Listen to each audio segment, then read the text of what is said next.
nalingi yo Congo banyokoli yo mboka na biso. Ils veulent te détruire et puis s'enfuir, mais ta joie de vivre va tout reconstruire. Nalingaka yo Congo.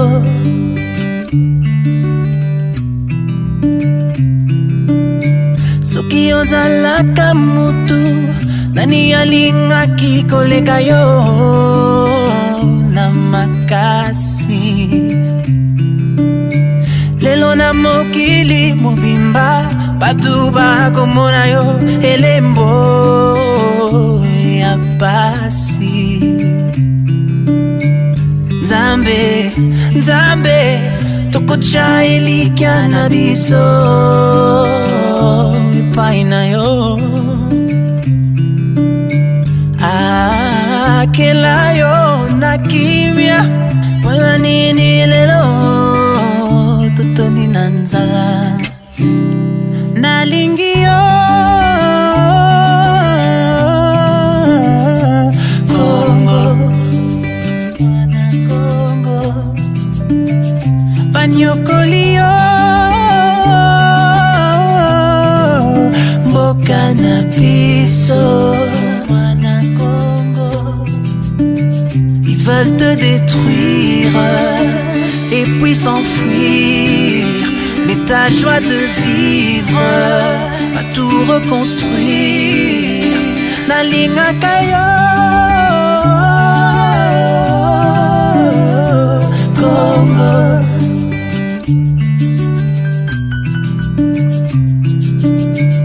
Ma belle lisi kasi toza kokufa likolo nango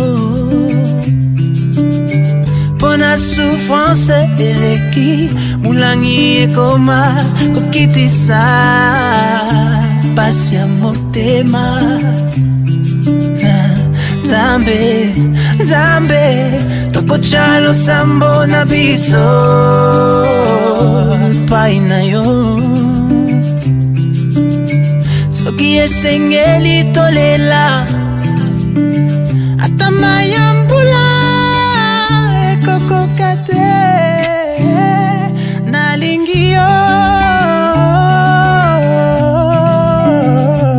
Congo, Congo banyokoli yo mboka na biso. Ils veulent te détruire pour s'enrichir, mais ta voie de vivre tout reconstruire. Nalingaka yo Congo, mwana Congo mboka na yo mboka nanga mboka na biso nyonso mboka na yo mboka nanga mboka na biso nyonso. Nalingi yo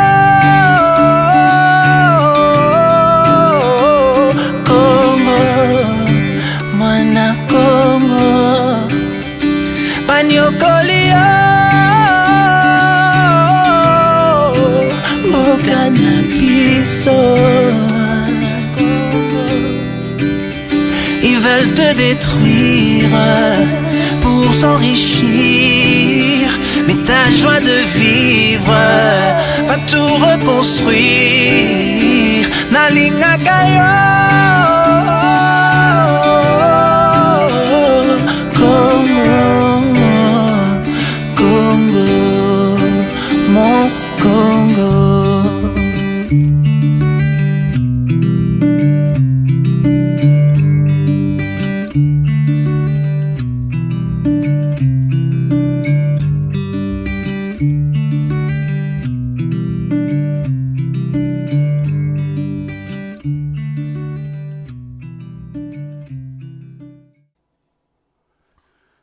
Peuple congolais, ici c'est T-Congo. Le Congo de T travailleurs, le Congo de T technocrates, le Congo de T tranquillité. Chers compatriotes, nous avons dit que la dette congolaise, nous pouvons le caricaturiser comme l'image de l'iceberg. L'iceberg, c'est le bloc de neige qu'on perçoit en plein océan, alors qu'en dessous de ce qui est visible se trouve un gigantesque bloc de neige. C'est ça l'iceberg.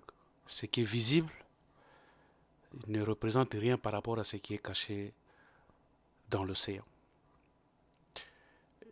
Et les capitaines de bateaux, ils le savent. Donc c'est cette image-là que nous voyons par rapport à notre dette.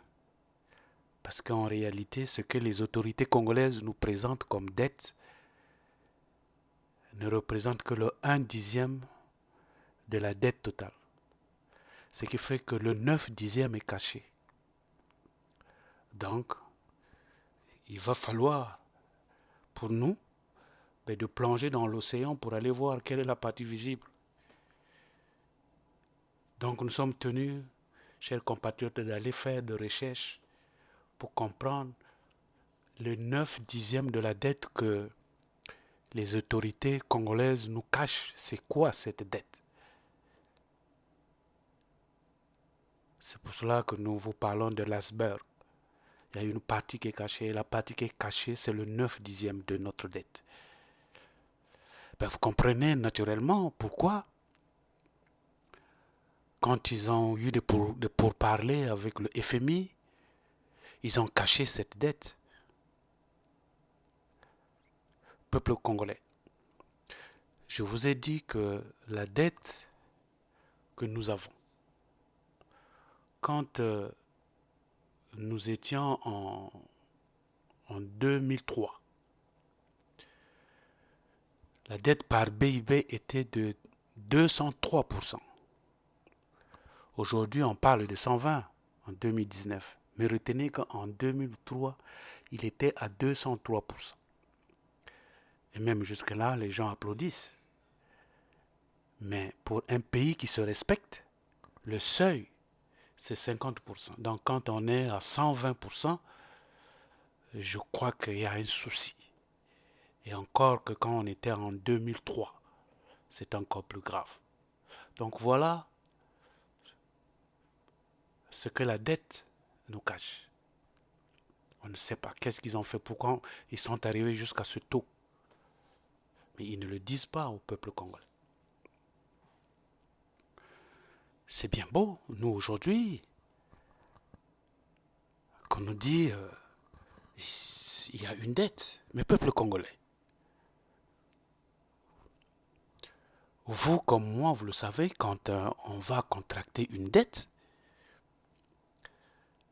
tu vas à la banque, ben, tu connais le capital, tu connais le taux d'intérêt, et on peut donc calculer les intérêts, puis on connaît la durée, le temps que ça va prendre.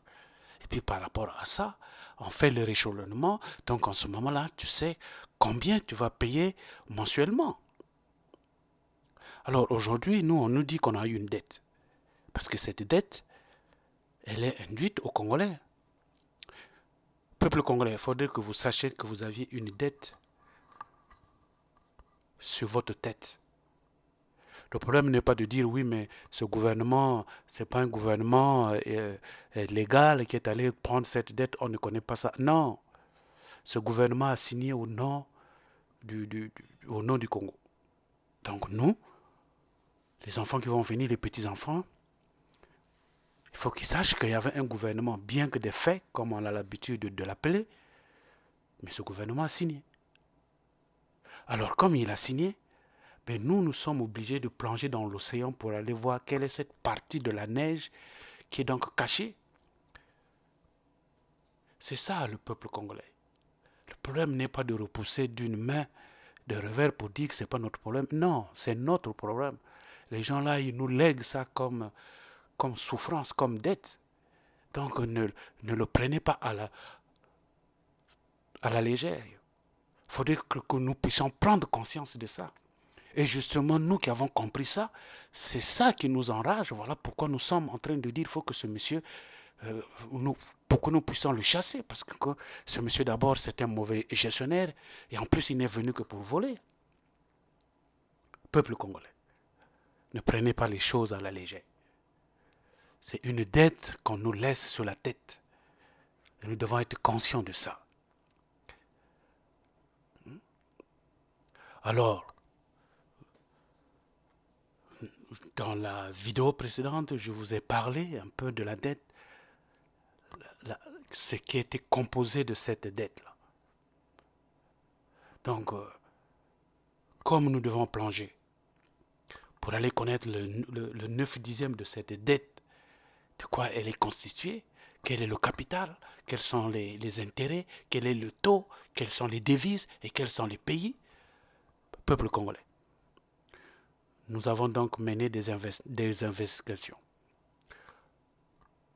pour essayer de vous donner quelle est la dette approximative, quelle est la dette qui se rapproche plus de la réalité.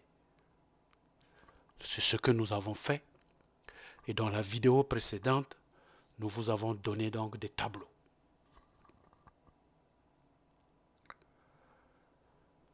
Donc, je disais, ne sous-estimez pas cette dette. Parce que cette dette, c'est la dette du Congo. Malgré que ce gouvernement n'est pas légal, malgré que ce gouvernement, c'est un gouvernement de fait. Peuple congolais. À l'étranger, ce monsieur, ils l'ont considéré comme un gouvernement légal. Donc, ne restez pas dans ces concepts.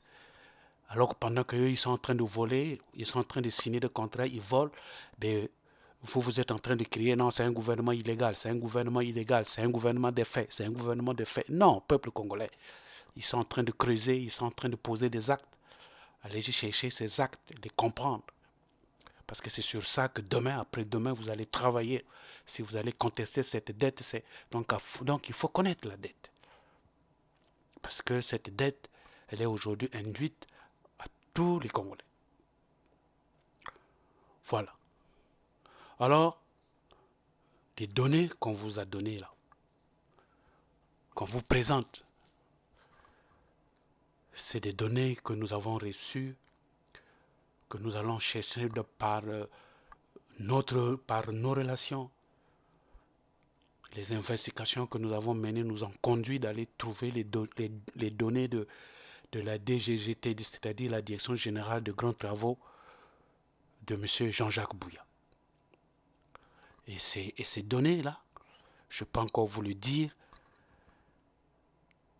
ne datent que jusqu'en 2014. Maintenant que nous sommes en 2019, bientôt 2020, vous comprenez qu'il faut encore les réactualiser. Et comme ils sont en déficit, ils sont en cessation de paiement, je peux vous dire, il y a des pénalités qui sont tombées. Donc même ce que je vous ai présenté, il y a encore des pénalités qui sont tombées, qui se sont ajoutées là. C'est ça, peuple congolais, et c'est ça que vous devez comprendre. Et en plus, dans ces dettes que je vous ai présentées, j'ai dit que ça ne comprend pas la dette interne, c'est-à-dire que pour des entreprises locales, leurs dettes ne figurent pas sur ce que je vous ai présenté. Donc voilà pourquoi je suis en train d'insister pour dire que ce qu'il nous présente, ce n'est que le 1/10.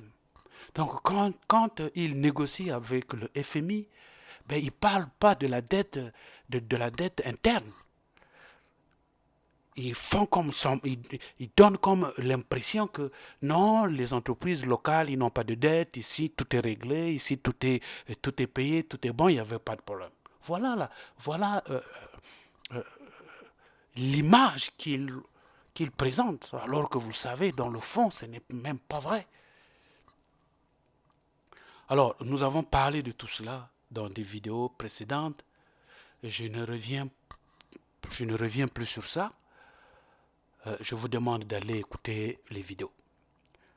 Mais retenez seulement que la dette extérieure que nous avons parlé est composée de 75% des créanciers bilatéraux, y compris la Chine, 50% des créanciers multilatéraux et de 11% des divers créanciers. Et enfin, 9% de la banque commerciale. Voilà comment est composée cette dette extérieure. La dette intérieure, comme je venais de dire, toutes les entreprises qui ont travaillé, les entreprises locales, n'ont jamais été payées. Et je vous ai parlé là-dedans de la situation de Matima et aussi de l'intervention qu'avait fait le président de l'UNOC. Peuple congolais, nous avons parlé en même temps de la répartition des travaux liés à la municipalisation accélérée. Cette municipalisation accélérée qui nous a conduit justement dans cette dette. Parce que quand on a décortiqué cette municipalisation accélérée, on s'est rendu compte que 75% de cette somme engagée dans la municipalisation accélérée n'a servi que d'aller faire le palais présidentiel et en même temps le salon présidentiel à Ouyo. Voilà la municipalisation accélérée. Donc ils nous ont parlé d'un projet, ils nous ont fait de l'enfumage pour essayer de faire un peu quelque chose dans des autres régions, mais la plupart des sommes, ça n'a servi que pour aller faire des travaux présidentiels, pour aller faire sa maison et puis son salon. Ce qui fait que quand on regarde cette municipalisation accélérée par zone, on se rend compte que la zone nord a pris 77% de cette somme, de ces travaux. La zone sud, quand je parle de la zone sud, c'est-à-dire que du pôle jusqu'à Pointe-Noire, les 5 régions, ils ont eu 17%. Donc si vous divisez 17% par 5, vous comprenez que ça vous donne 3, et quelques. Voilà le pourcentage par région. Le reste, tout est consacré au nord. 2% pour cette zone centre, c'est-à-dire les plateaux. 2% pour Brazzaville et 2% pour Pointe-Noire. Donc, la palme d'or revient à la zone nord avec 77%. Voilà la répartition de la municipalisation accélérée. Peuple congolais. Donc, ne vous leurrez pas les yeux, ne dormez pas, ou alors ne restez pas dans des concepts, dans des raisonnements utopiques pour dire oui, mais c'est pas notre problème. Non, c'est le problème. Le problème, c'est une dette qui nous est collée sur la peau. Et donc, il faut chercher à le connaître. Chercher à connaître qui étaient les créanciers qui ont donné cette dette-là à ce gouvernement que nous, à l'époque, nous avons qualifié d'un gouvernement de fait, qu'on avait qualifié d'un gouvernement illégal. Pour preuve, il n'a pas financé les projets tels qui sont venus solliciter, mais ils sont allés payer des armes. Ça, c'est des choses que vous devez connaître. C'est des arguments que vous devrez disposer. Parce que le moment venu, quand vous allez remettre en cause, il faut connaître. Voilà, donc c'est ça que nous sommes allés chercher. Et quand je regarde les membres du PCT et qui sont en train d'applaudir parce que le FMI avait signé, c'est vraiment malheureux. Malheureux de savoir que de 203% qu'on était en 2003, qu'on vient jusqu'à 120 et les gens se réjouissent. Mais c'est déplorable. Mais ça, c'est quel genre de parti? Ce parti est dangereux. Peuple congolais, quand vous voyez quelqu'un qui est dans un parti pareil, ben, il faut lui dire que vraiment, mais comment voulez-vous qu'un parti comme celui-là, qui aujourd'hui, quand on a fait les élections de manière normale, après la conférence nationale, il n'avait eu qu'à peine 20 et quelques, une quinzaine de députés. Alors maintenant qu'ils ont remis, parce que c'est le monoparti qui est là, qu'on ne vous trompe pas, ben, là, ils parlent qu'ils ont 80% de députés sur 120, ils sont contents parce que c'est un parti fort. Mais c'est un parti qui s'impose, ce n'est pas un parti tout à fait légal. Moi, je suis tout à fait d'accord, c'est au moins pour une première fois, je suis d'accord avec le président Pascal Lissouba quand il disait que ce parti, c'est un parti qu'on doit dissoudre. Parce que ce parti ne forme que des brigands, ne forme que des bandits, ne forme que des voleurs. Hein? Dernièrement, j'ai vu, parce que moi je suis originaire du Sud. Mon professeur de mathématiques et de physique-chimie, de la 6e jusqu'en 4e, c'était quelqu'un de la Sangha. Un garçon très brillant, très intelligent.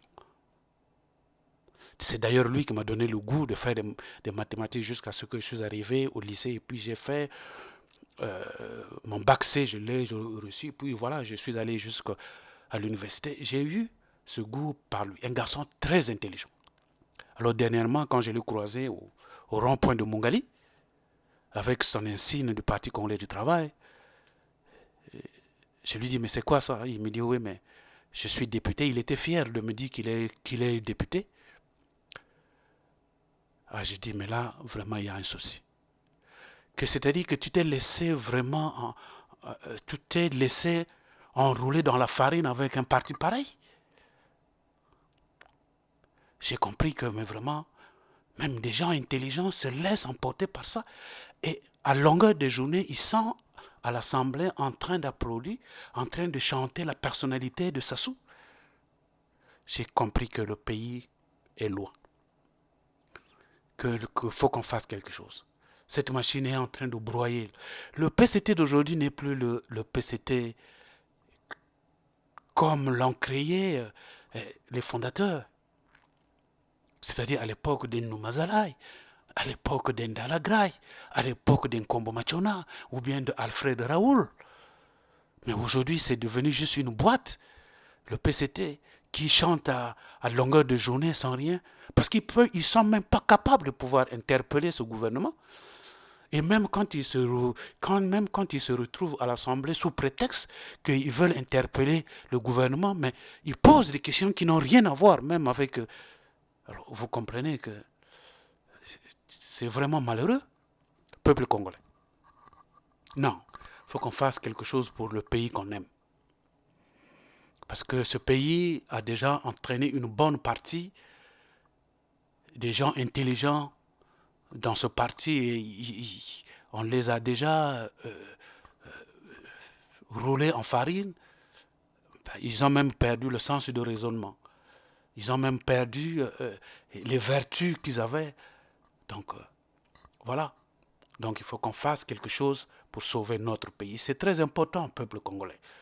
Nous devons arrêter de nous s'abstiner, de rester toujours dans des concepts tels que non, ça ne nous concerne pas. La dette est là. Vous allez payer cette dette.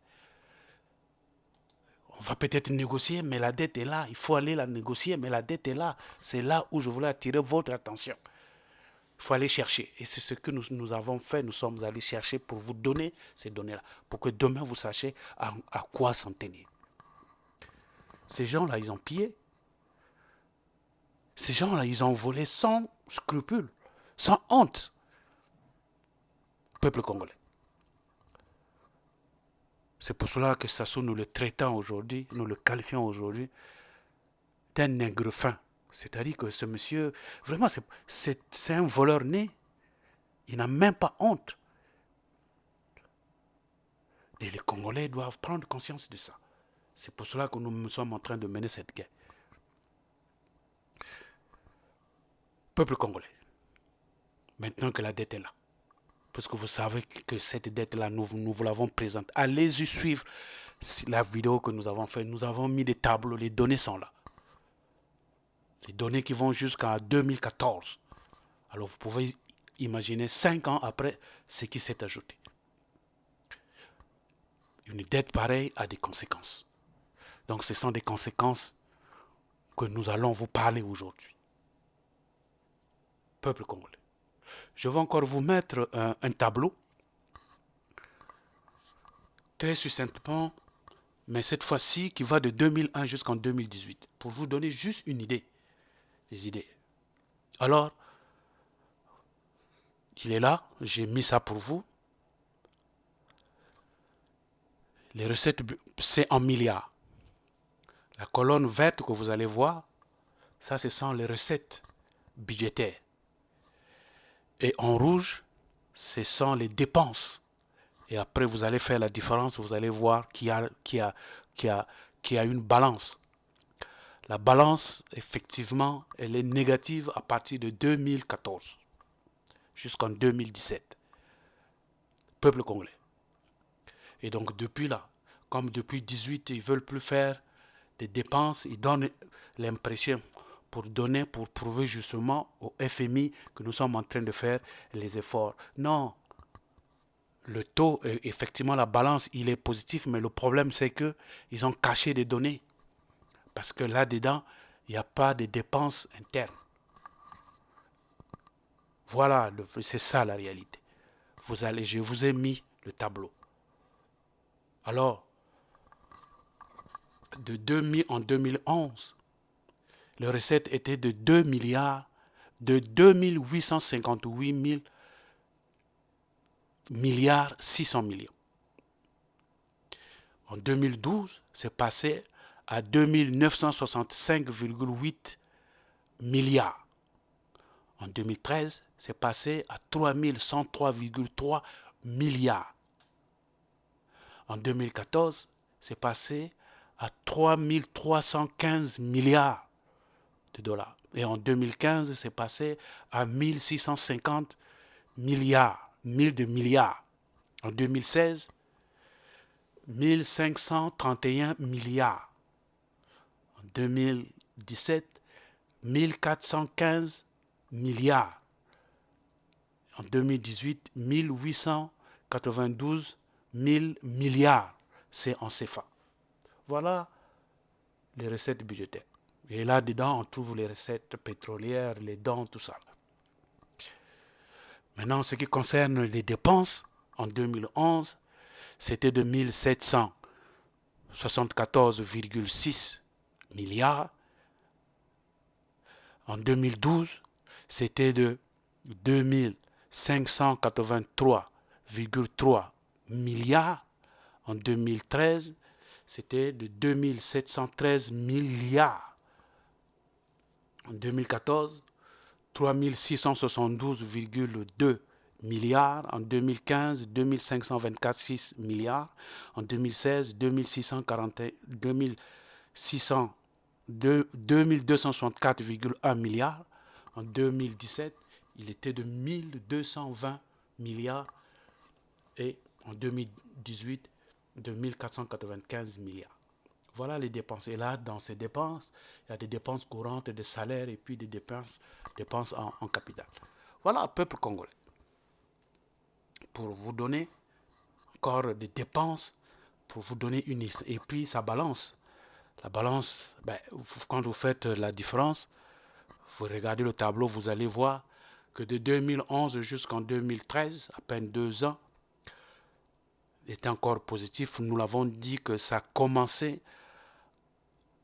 à chuter, à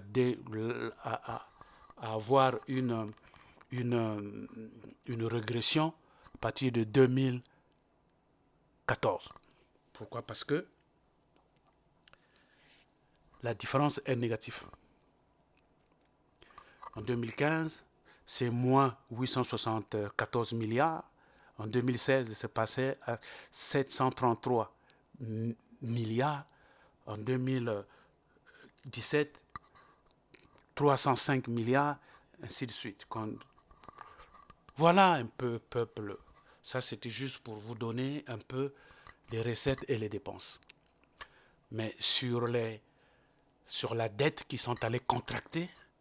Ça aussi, nous vous l'avons parlé. Ça, on a fait juste une synthèse pour voir comment a été notre balance budgétaire des recettes et dépenses depuis 2011 jusqu'à 2018. Peuple congolais. Quand nous voyons des données pareilles, effectivement, il y a un souci. Alors, une dette ne peut pas être faite, ne peut pas être vécue comme ça sans laisser les conséquences. Et ce sont donc ces conséquences-là que nous allons donc vous présenter. D'abord, sur le plan de la structuration de l'espace.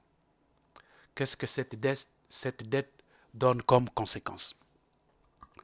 Peuple congolais.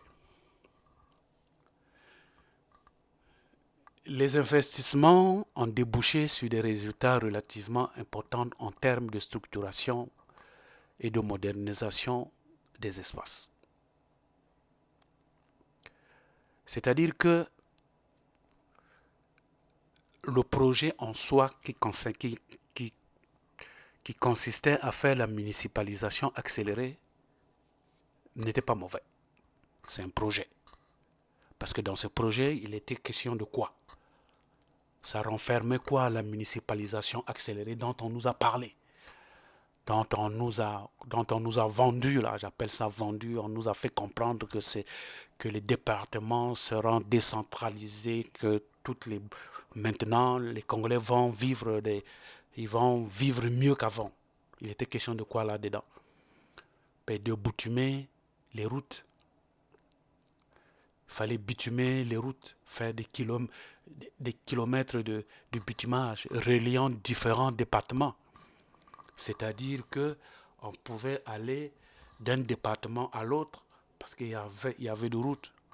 Aujourd'hui, si vous voulez aller au nord, vous êtes obligé de passer par Brazzaville. Bon, c'est vrai qu'aujourd'hui, ça bifurque un peu par les plateaux et puis ça passe, ça s'en va. Non, mais on peut aussi partir du Poul jusqu'à la Bouenza, mais sans passer par les autres provinces. En fait, c'est toutes ces routes-là qui devaient relier les différents départements. C'est ça qui était prévu là-dedans. Mais c'était une bonne chose. En plus, là-dedans, c'était prévu qu'il fallait regarder la situation des voiries urbaines, qu'il fallait voir la situation des bâtiments administratifs, qu'il fallait voir les lignes de moyenne et haute basse de tension. Il fallait aussi voir le système de réseau d'eau. Il fallait aussi voir les complexes touristiques et sportifs. Voilà des choses qui étaient marquées dans cette municipalisation. Maintenant, quand on va regarder dans les détails, peuple congolais, est-ce que vous voyez, il y a des routes qui ont vraiment été bitumées? Est-ce qu'il y a vraiment des routes qui ont été bitumées pour relier un département à un autre? Vous allez constater qu'il n'y en a pas. Et même les bouts qui ont été faits, surtout en grande partie dans la Sanga, une bonne partie est coupée. En plus, c'est mal fait. Aujourd'hui, avec des pluies, nous avons des images. Je vous ai mis des images. Ce n'est que la boue qui est là. Il n'y a rien. Voilà, peuple congolais. Et ça doit vous interpeller. C'est pas correct. Ils ont pris de l'argent pour bitumer les routes, mais en fin de compte, ils n'ont pas bitumé.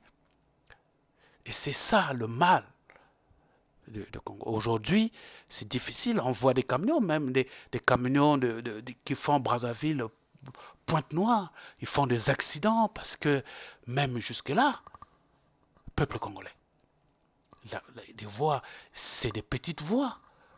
Quand nous voyons des autoroutes en Europe, quand nous voyons la route qui relie en Afrique de l'Ouest, tu peux partir d'un pays, tu traverses tout un autre pays, tu vois. On voit, ça c'est ce qu'on appelle des autoroutes. C'est pas ce que nous avons, Brazzaville, Pointe-Noire. Ça, ce n'est rien.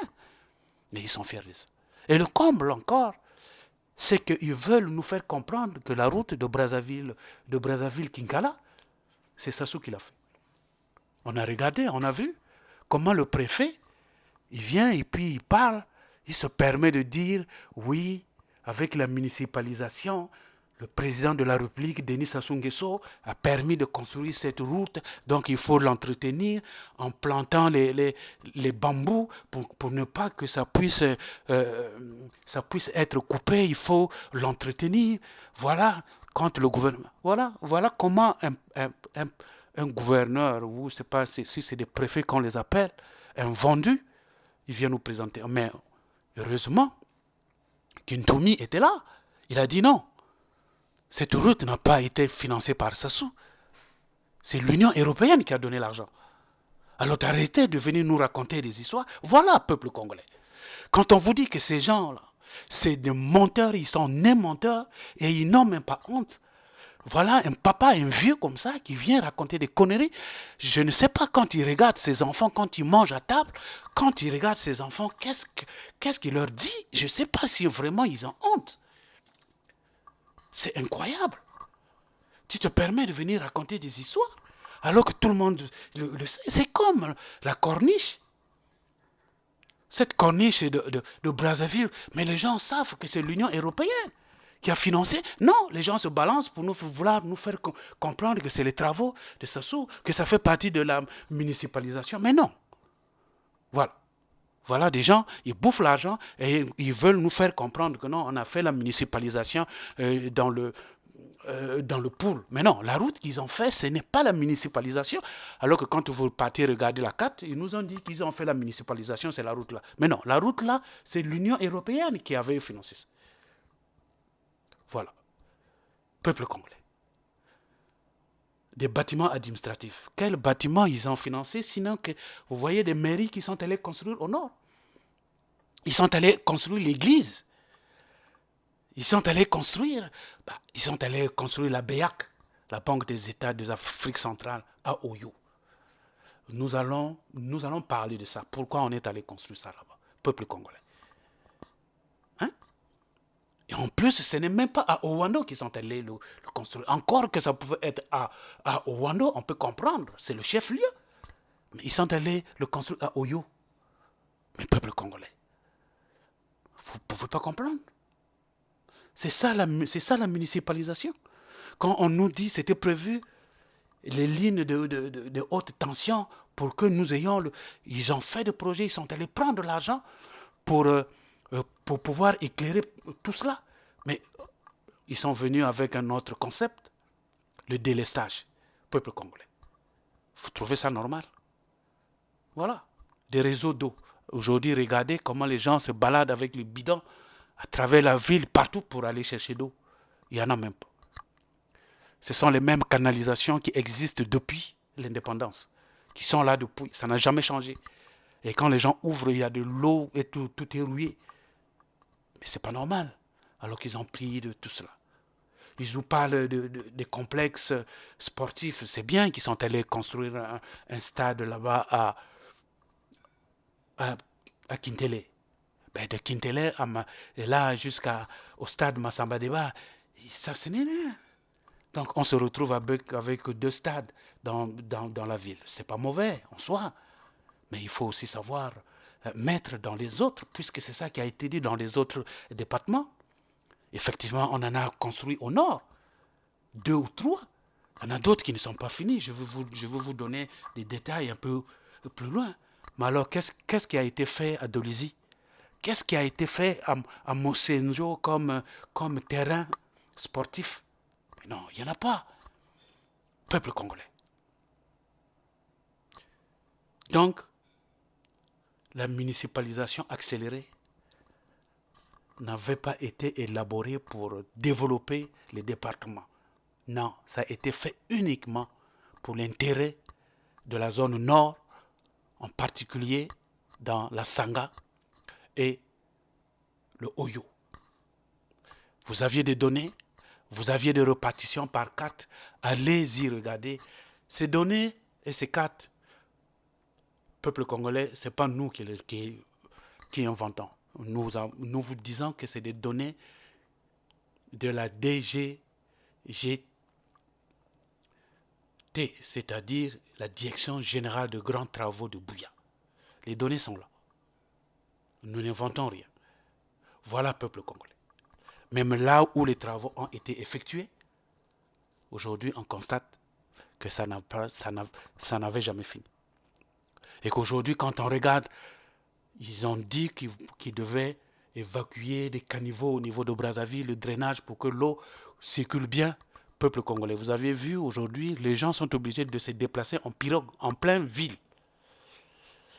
J'ai suivi un témoignage d'une maman qui est en train d'interpeller Monsieur le Président de la République.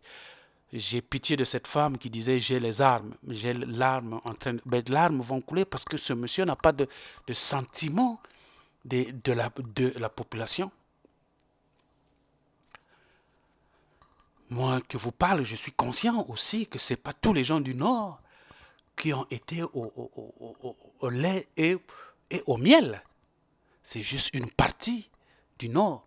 C'est juste le clan de Sassou qui bénéficie de lait et de miel. Ce n'est pas tout le monde. Cette maman, quand elle parle, ça se sent. Hein? Je comprends ces difficultés. Mais il fait appel à qui? Il fait appel à Sassou. Malheureusement, il fait encore appel à Sassou. Ben, je comprends. Étant originaire du Nord, elle pense que quand elle va crier, Sassou va l'entendre. Sassou ne comprend pas ça. Sassou, lui, c'est son clan. Peuple congolais, nous devons faire attention avec ce gouvernement. Ce gouvernement est venu détruire le pays. Il a menti, même au FMI, c'est parce qu'il avait honte de présenter des données telles que nous les connaissons. Ça donne une mauvaise réputation sur le plan international. Et même encore là, je ne pense pas que si vraiment Sassou a honte au niveau international, parce que c'est quelqu'un qui n'a vraiment pas qui ne connaît pas la honte. C'est pour cela que vous le voyez déambuler partout. Même là où il n'est pas invité, il va. Et même quand il parle, il perd des papiers, il ne sait pas quoi faire. C'est quelqu'un, quand vous voyez quelqu'un, des signes comme ça veut dire que quelqu'un n'est pas organisé.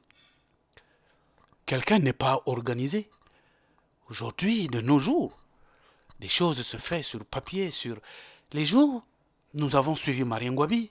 Il faisait des discours, il n'avait juste qu'un petit bout de papier où il y avait des grandes idées. Le reste du temps, il développe.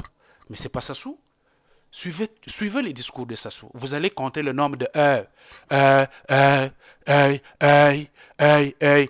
Pour un discours, il y en a au moins l'autre jour, j'ai fait les statistiques pour compter, j'en ai compté 120.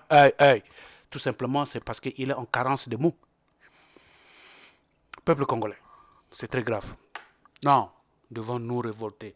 Aujourd'hui, le Congolais, il est mal vu. Aujourd'hui, le Congolais a perdu sa crédibilité à cause de ce monsieur. C'est lui que nous voulons vous présenter pour que vous puissiez le connaître. Revenons sur même le programme de 4000 forages qui étaient prévus de faire dans tous les pays pour pouvoir apporter de l'eau potable. Peuple congolais. Il y a à peine 2000 qui ont été installés dans des villages. Et même sur les 2000 qui ont été installés, il n'y a même pas l'eau. Mais entre-temps, l'entreprise a déjà encaissé l'argent. Les travaux ne sont pas finis. Et même là où c'est fait, l'eau ne sort même pas. Voilà la municipalisation accélérée. C'est de ça qu'on vous parle. Peuple congolais. Les routes bitumées sont coupées. Les travaux effectués ne sont pas finis. Il n'y a pas l'eau, il n'y a pas d'électricité. Mais entre-temps, ils ont débloqué, ils ont fait sortir de l'argent qui sont allés emprunter pour ça. Les investissements dépendant de l'endettement ont posé les bases pour une amélioration des conditions de vie dans les chefs-lieux des départements. C'est ça que cet investissement devrait servir. C'est pour venir améliorer les conditions de vie dans chaque département. C'est pour que les gens qui vivent dans les milieux ruraux, quand ils arrivent à Brazzaville, Pointe-Noire, dans les grands centres, qu'ils ne puissent pas perdre de repères. Aujourd'hui, quelqu'un va quitter, je sais, de fin fond, je ne sais pas de quoi, il arrive à Brazzaville, il trouve que c'est... il est en ville. Parce qu'il y a l'électricité, parce qu'il y a l'Internet, il y a tout. Mais ça aussi, on devrait les trouver dans les chefs-lieux, dans des coins très reculés. Malheureusement, le Congo ne fait pas partie des 10 pays qui sont connectés sur Internet. Voilà, peuple congolais. La vie dans le milieu rural et urbain devait être la même chose. C'est ça qui était prévu. Mais ce n'est pas ça qu'on puisse, c'est pas ça que nous vivons. Hein? Aujourd'hui, nous voyons une grande différence entre les villes, entre le milieu rural et le milieu urbain. Nous voyons la différence par rapport à chaque région. Aujourd'hui, la cuvette est mieux à bénéficier de plus que la Likoumou. La cuvette a bénéficié mieux que la Bwenza, a bénéficié plus que même les plateaux. Voilà. Pourquoi cette répartition-là? Pourquoi cette inégalité, peuple congolais? Alors que tous, on est tous des Congolais. L'argent, c'est les Congolais qui vont tous le payer. C'est vraiment indigne. Donc ce n'est pas sérieux, peuple congolais. Une enquête réalisée en 2015 dans une dizaine de villes représentatives et situées dans les différentes parties du pays. On a pris comme ça au hasard, à l'est, à l'ouest, du nord au sud, a mis en évidence un retard significatif en termes de conditions de vie. On a constaté effectivement qu'entre zones rurales et zones urbaines, il y a une grande différence. Et ça, l'enquête s'est passée en 2015, mais il est d'actualité. On compterait même ça s'est dégradé aujourd'hui en 2019. Voilà la conséquence de cette dette qui n'a pas été menée à bout. Ils sont allés prêter, mais ils ont mal géré. Voilà la conséquence. Les gens souffrent, les gens, ils ont des routes coupées, ils ont les moyens de déplacement, les voiries, on trouve des eaux sales partout. Dans les marchés, les mamans vendent avec les mouches à côté. Ils ont détruit le marché de Ntiétié. Depuis 2014-2015, ils n'ont pas reconstruit. Ils sont allés très vite avec la municipalisation accélérée. Ils ont accéléré, mais ils n'ont pas reconstruit. Voilà, peuple congolais. C'est là où nous voulons nous faire comprendre les conséquences. La population souffre. Il n'y a pas seulement ceux du sud qui souffrent. Ceux du nord aussi souffrent. Donc nous devons prendre conscience de ça. Il y a aussi les conséquences de cette dette sur le plan social. Une dette publique excessive a des effets négatifs sur les finances publiques et sur la vie des populations. Les conséquences d'une dette excessive sur les finances publiques nous entravent à un cercle vicieux de surendettement. Peuple congolais, je vous ai mis le cercle dans lequel on est pris aujourd'hui. Parce que arrivé au niveau où nous sommes arrivés, on se pose la question, les gens se disent, mais pourquoi on ne s'en sort pas? Comment on doit faire? Comment on va faire? Peuple congolais, on est pris dans un cercle avec ce gouvernement-là, si on peut appeler ce gouvernement. Parce qu'en réalité, on n'a pas un gouvernement. Nous n'avons pas de gouvernement, nous l'avons démontré quels sont les critères qui définissent un gouvernement. C'est la BAD qui nous a défini ça, des critères-là. Et quand nous les avons examinés, on s'est rendu compte que ces critères-là n'existent pas au Congo. Donc, conclusion, on n'a pas un gouvernement. Voilà pourquoi ce gouvernement, enfin, entre guillemets, ce que vous appelez ce gouvernement de Sassou, là, se permet de faire du n'importe quoi, parce que ce gouvernement-là ne reflète pas ce que doit être un gouvernement. Ils n'ont pas de critères, ils ne remplissent pas ces critères. Allez-y suivre dans la vidéo précédente que nous avons mis. Il se permet de prendre de l'argent comme il veut. Ils font tout ce qu'ils veulent. Ils peuvent pas arrêter les gens qui volent. Tout ça là, c'est de ça que le gouvernement de Sassou brille. Alors, il y a un cercle là. Je vous ai mis le cercle qui va de 1 jusqu'à 9. Là-dedans, on voit, numéro 1, c'est l'endettement excessif. Ça tourne, ça arrive au point 2. Le point 2, c'est la méfiance et perte de crédibilité auprès de créanciers. Quand ça tourne, on arrive au point 3. C'est le rationnement et exclusion exclusif. On arrive au point 4, non-refinancement ou non-renouvellement de prêts. On arrive au point 5, c'est illiquidité. Le point 6, c'est cessation de paiement des entreprises. Et c'est là où se trouvent les bâtiments, tout consort. Et puis, le point 7, c'est le licenciement du personnel.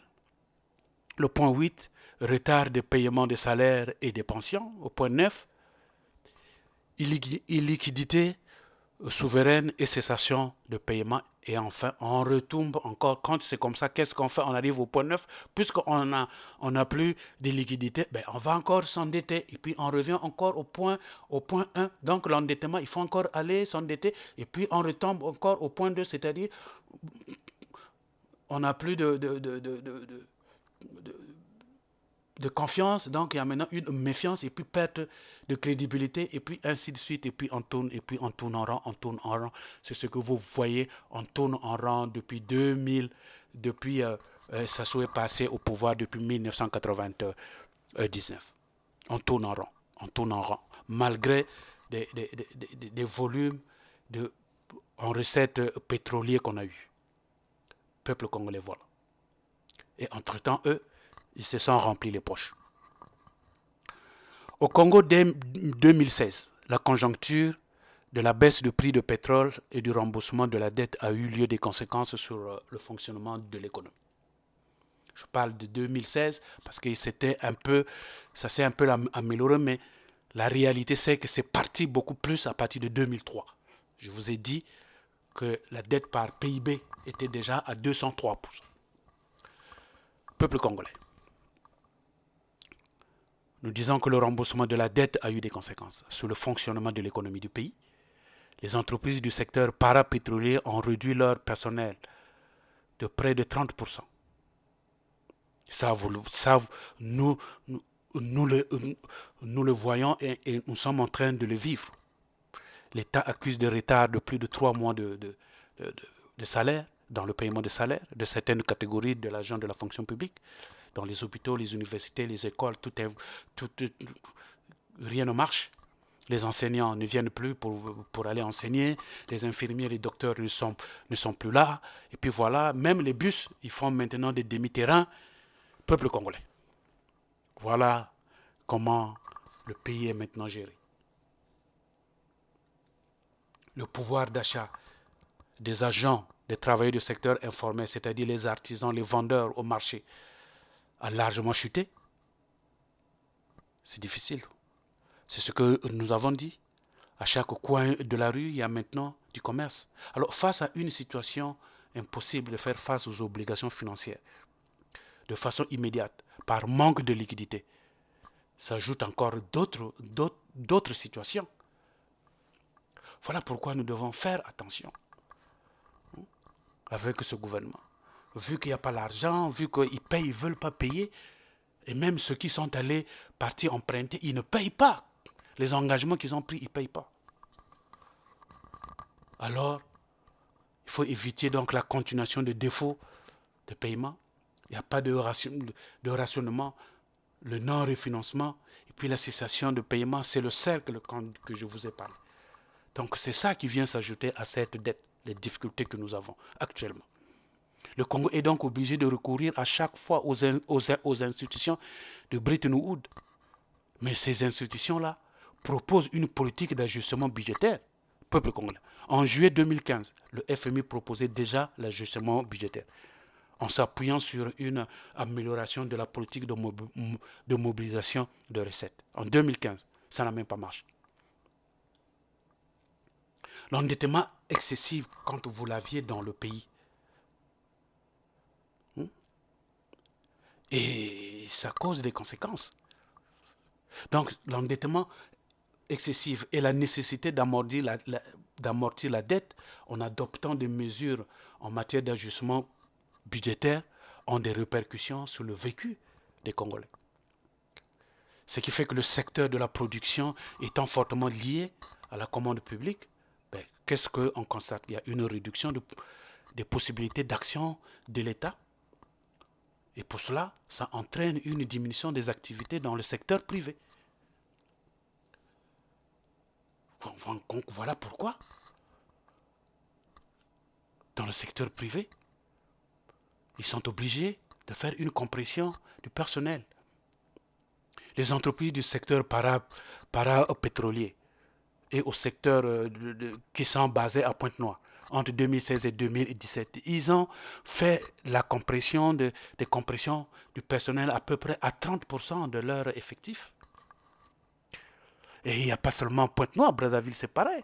Nous avons pris l'exemple de M. Machima, on lui doit des milliards. Lui qui avait 500 employés, à peu près, il ne lui reste que 15 personnes.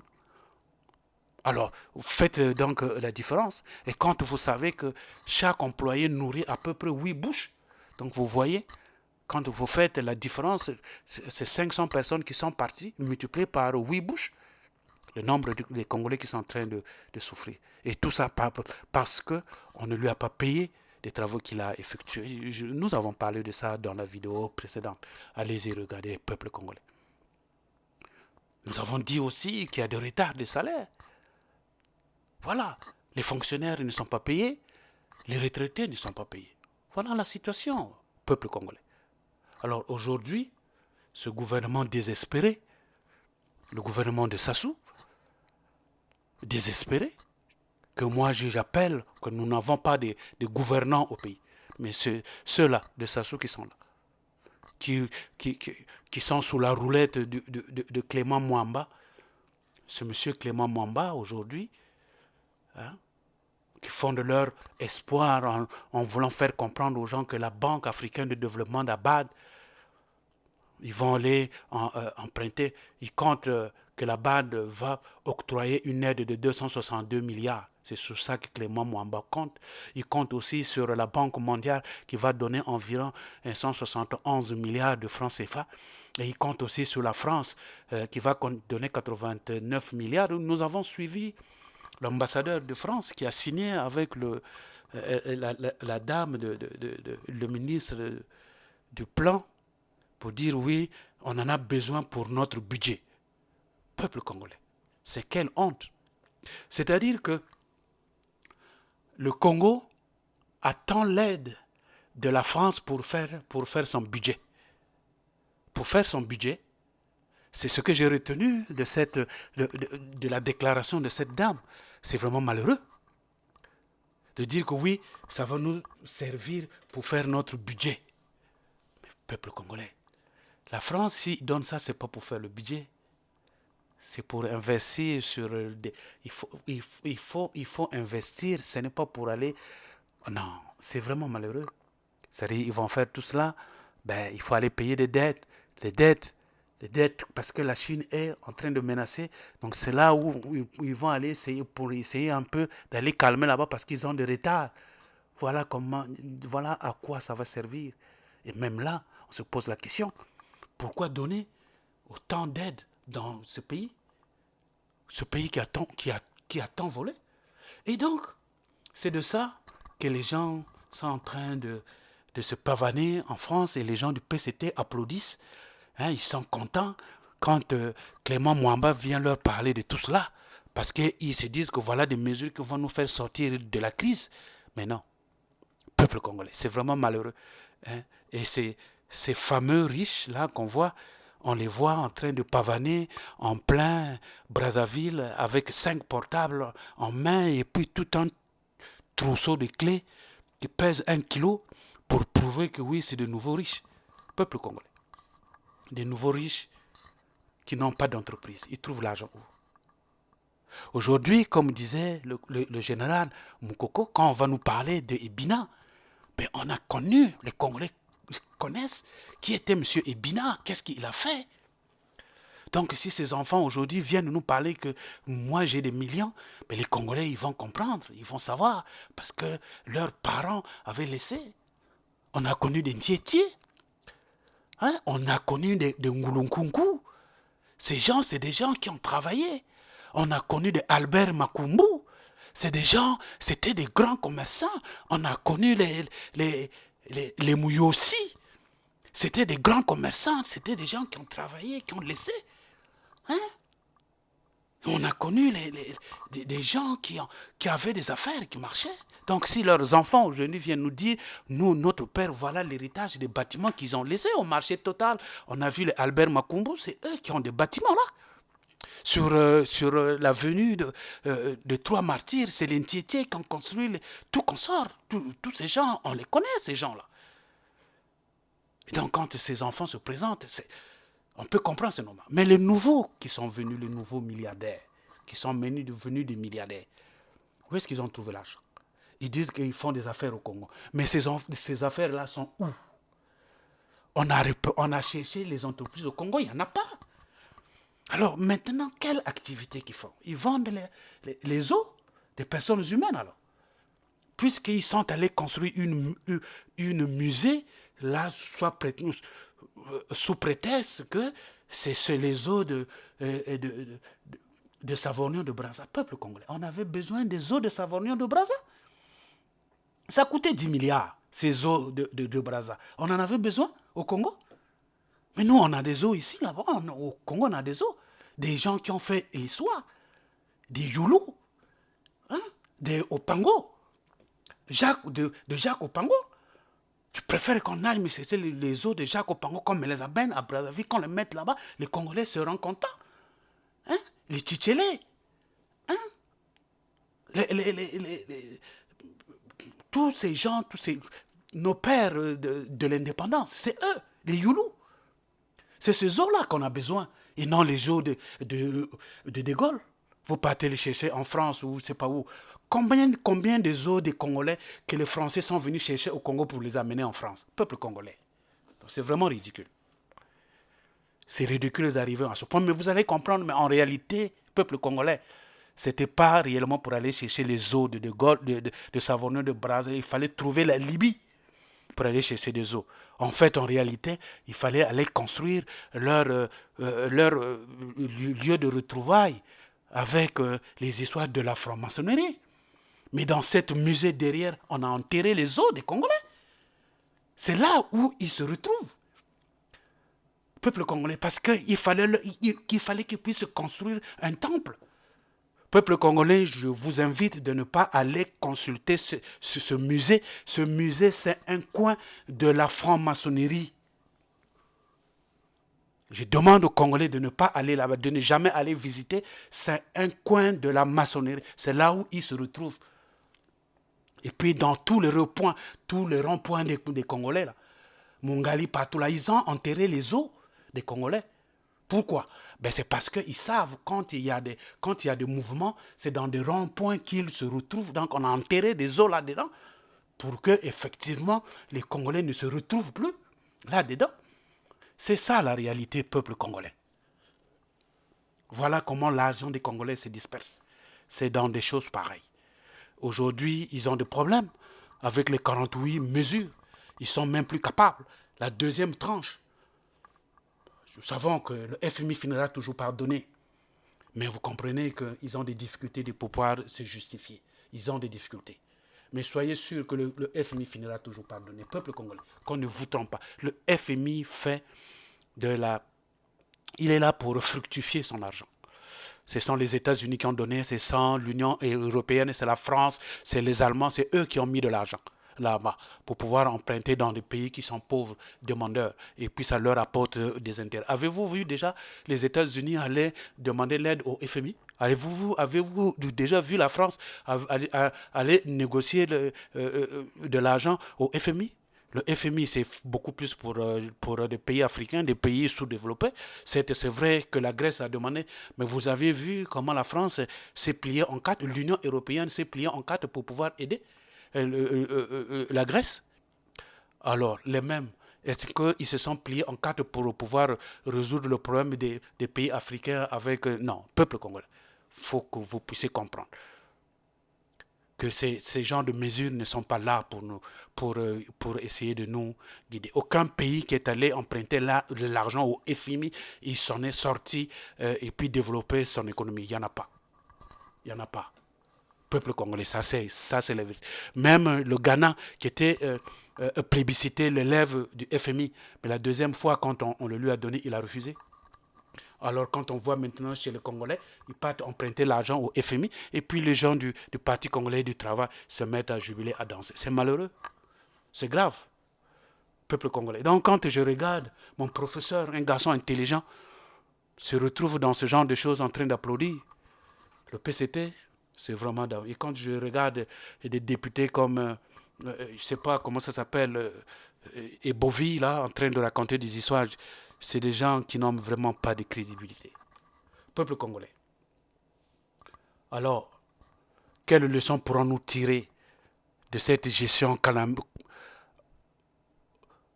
calamiteuse que Sassou nous laisse? Et quelles sont nos perspectives? Peuple congolais, le développement des données que nous venons de vous faire voir et que nous avons lues nous permet d'analyser et de tirer les conséquences qui sont les suivantes. Premièrement, c'est qu'il y a l'incompétence du régime de sortir de cette crise. C'est ça là les conséquences. Il y a une volonté manifeste de maintenir le Congo dans une situation calamiteuse telle qu'on venait de le dire. Et le troisième point, nous l'avons démontré, qu'au Congo, il n'y a pas de gouvernance. Parce que pour qu'on parle de gouvernance, il y a des critères. Et ces critères, nous l'avons définis. Et le gouvernement de Sassou ne répond pas à ces critères-là. Donc, pour nous, au Congo, il n'y a pas de gouvernance. C'est pour cela qu'il y a une crise. Le Congo a des difficultés pour assurer le service de sa dette extérieure. Il a des difficultés. Peuple congolais, qu'on ne vous trompe pas. Il lui a donc fallu recourir à l'assistance du FMI. C'est ce qu'il a fait. Et aujourd'hui, il a des difficultés avec le FMI, avec des critères qui lui ont été donnés. Ne pensez pas que les salaires vont passer régulièrement. Non. Le FMI n'est pas venu pour ça. Le FMI n'est pas venu pour payer vos salaires. Et la Banque mondiale, afin de reménager cette dette. Comme pour la plupart des autres pays producteurs de pétrole de la CEMAC, le gouvernement congolais, encore une fois de plus, il va aller signer un nouvel accord avec les institutions de Bretton Woods. Attendez-vous à ça, peuple congolais, pour faciliter le rééchelonnement de l'amortissement de la dette, afin de bénéficier d'un report des obligations envers ses créanciers. Voilà. Donc c'est le cercle que je vous ai montré, c'est comme ça qu'on va tourner, qu'on va tourner. Peuple congolais. Compte tenu du poids actuel de la dette, donc causé par les voleurs qui sont là, ces voleurs, ces bandits-là, qui ont mis le Congo en cessation de paiement. Ils ont mis en cessation du paiement du fait de manque de liquidité au trésor public. Et un trésor public qui est maintenant à la présidence. Ça, on vous l'a dit. Et c'est les mêmes qui ont volé 14 000 milliards de francs CFA des générations futures. C'est eux. Et ça, ils ont tout caché au FMI. Nous sommes donc dans l'obligation de faire partie de Sassou, peuple congolais et sa bande. Sinon, l'avenir de nos enfants et nos petits-enfants sera hypothéqué. Mais il ne faut pas seulement voir, peuple congolais, les conséquences, il faut oser voir les perspectives. Moi, j'ai appris dans mon cours de marketing qu'il faut toujours voir quelles sont les perspectives. Il ne faut pas seulement voir les points négatifs, mais aussi il faut projeter, voir des choses positives. J'ai suivi l'entrevue de M. Mathias Nzon qui disait si on peut faire rapatrier tout l'argent que les Congolais sont allés cacher en Chine, le Congo peut s'en sortir en moins de 12 mois. Voilà. Ça, c'est des regards pour que vous compreniez que la situation dans laquelle nous nous trouvons, qu'on ne peut pas s'en sortir. Non, peuple congolais, il y a toujours des solutions. Des solutions, il y en a. Donc, c'est pour dire qu'il y a encore l'espoir. Ça, c'est l'analyse de monsieur Mathias Nzon. Et beaucoup d'ailleurs de ces économistes partagent la même observation. Mais moi, je vous dirais aussi, peuple congolais, quand nous allons récupérer ce pays-là, je dis bien, en 5 ans, nous allons rattraper ce que nous avons perdu en 30 ans. C'est-à-dire qu'en 5 ans, nous allons rattraper le nombre d'années que ça soit mis au pouvoir. En 5 ans. Je dis bien 5 ans, pas 4 ans, ni pas 6 ans, en 5 ans. Nous en avons des données ici. Peuple congolais, on est en train de travailler. On travaille. On a des documents aujourd'hui ficelés, mis dans des tiroirs. On est en train de travailler là-dessus. 5 ans. Je dis bien 5 ans, bien compté. Le Congo peut s'en sortir et rattraper les 30 ans que Sassou nous a perdus. Et en 10 ans, on va rattraper les 60 ans depuis l'indépendance. 10 ans, peuple congolais. Il est juste question de faire partir M. Sassou. Et les Congolais vont travailler. Et le pays va se remettre sur les rails. C'est vrai. Aujourd'hui, les Congolais souffrent. Mais ils doivent savoir, il faut qu'ils gardent le moral. Peuple congolais. Le Congo a des difficultés pour assurer le service de sa dette extérieure. Ça, je ne cesserai de vous le dire, parce qu'on est déjà dans ce cercle.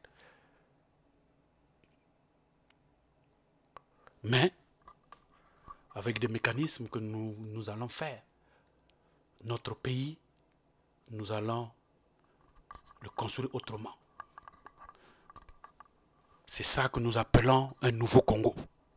En 5 ans, on va rattraper les 30 années de Sassou et en 10 ans, on va rattraper les années depuis l'indépendance.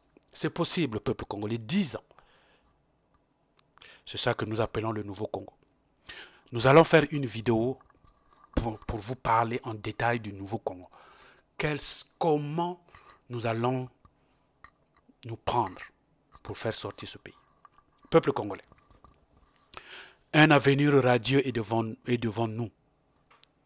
Restez positif, ne restez pas trop négatif. Il faut rester positif. Juste question de faire partir Sassou.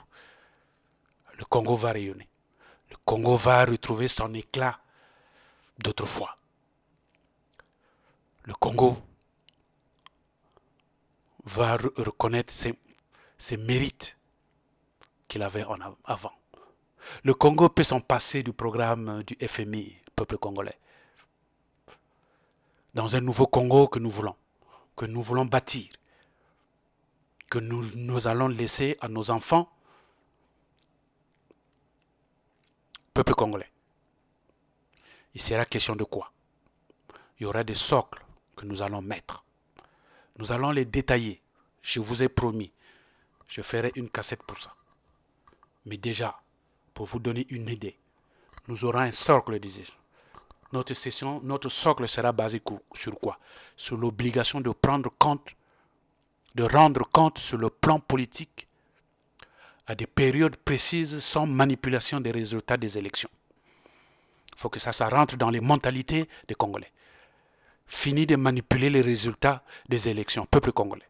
Nous avons vu comment on a tripoté des résultats. Nous n'en voulons plus. Notre socle va tenir compte d'une véritable indépendance du pouvoir judiciaire. Peuple congolais, il n'y aura plus de gens qui vont venir vous dire « mon tribunal Non, il n'y en aura plus. Des questions de mon tribunal, peuple congolais. Notre socle va se baser sur l'obligation de rendre compte de la gestion financière publique. Quand tu vas en mission, quand tu reviens, il faut que tu donnes les détails de ce qu'on t'avait donné comme gestion que tu allais faire, la mission. Il faut que tu donnes les détails de tes finances. Notre socle va se baser sur l'adoption de la culture de l'évaluation. Peuple congolais, les gens doivent être évalués.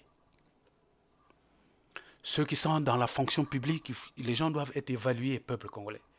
Arrêtez, c'est des gens qui sont là du matin au soir, qui sont dans des bureaux, qui dorment. Non, il faut qu'il y ait cette culture d'évaluation. On doit avoir des rapports. Et puis, pour les gens qui sont intelligents, il faut qu'ils progressent. Ce n'est pas que tu es là et tu es toujours au garage, comme on entend chez les Congolais. Depuis qu'il est rentré, il est toujours au même échelon, il n'avance pas. Non, peuple congolais. Notre socle va se baser sur la transparence dans la passation de marché. Quand nous faisons signer les marchés, peuple congolais, il faut qu'il y ait de la transparence.